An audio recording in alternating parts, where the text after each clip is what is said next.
So we're going to do a moderated conversation quickly here on stage, but we're going to get some terrific conversation from our folks.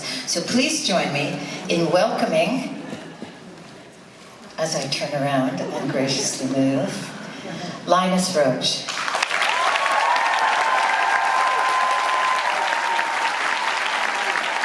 Rupert Everett.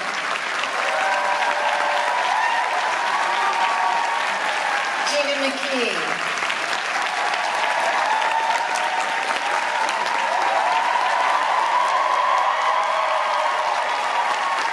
David Dawson.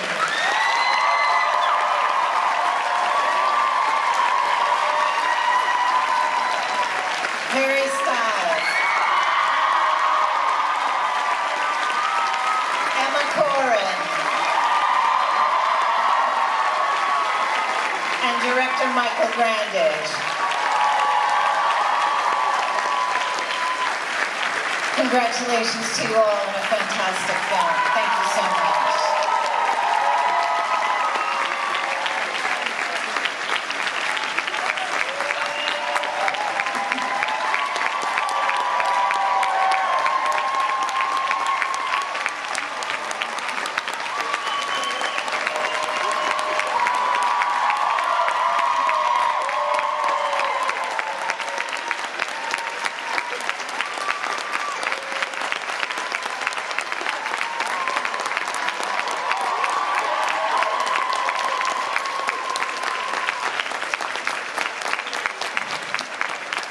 Thank you all so much for this. So Michael, you can see that there is a lot of emotion and a lot of appreciation of this film you've created. Can you talk a little bit about what it's like to cooperate and to collaborate with this incredible group of people here? I can happily talk about that because I think I've got the most wonderful group of people I've ever worked with. I was at college with Linus. I've talked to Rupert about working with him for most of my career. Gina and I have worked together a great deal, and David Dawson and I have worked together a great deal. So it's basically I've hired all my friends at that end. And Harry and Emma both came on board to lead the company from the beginning. The idea really was to create, as you've now all seen, 3 characters played by 6 actors. And it was an amazing opportunity for all of us to talk in advance of the film about who we are at 20 and who we are 40 years later. And for the film to investigate properly memory and time and the way it works. And also, as I said at the beginning of the film, for me, I was attracted to something that really looked and investigated societal change over that huge period. And I think the film offered us that as well. But no, it was an amazing team to collaborate with. I would like to ask now questions of the 2 groups of actors.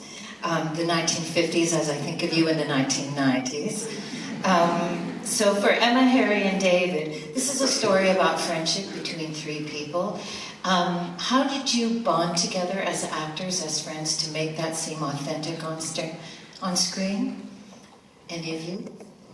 We were very lucky because we had about 2-3 weeks rehearsal, which is very rare in film. And I think because Michael, history and theatre and all of that, we had 3 weeks to sort of break down all the scenes and talk about them. A lot of talking about them, which was lovely. And yeah, just figure it out, and it meant that when it came to it, we all felt very safe and comfortable, and yeah.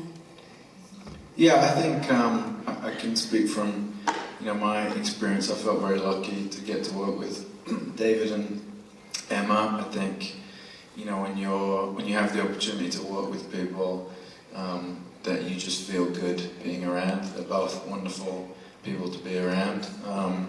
So I think having a base of a real friendship outside of the characters obviously allows for, kind of the friendship scenes, if you will. It doesn't require much acting, and then in the kind of more intense scenes, there's a lot of trust and a safety there. So, all of that kind of benefits, I think, from just a real connection with the people you work with, which I felt very lucky to have during this project.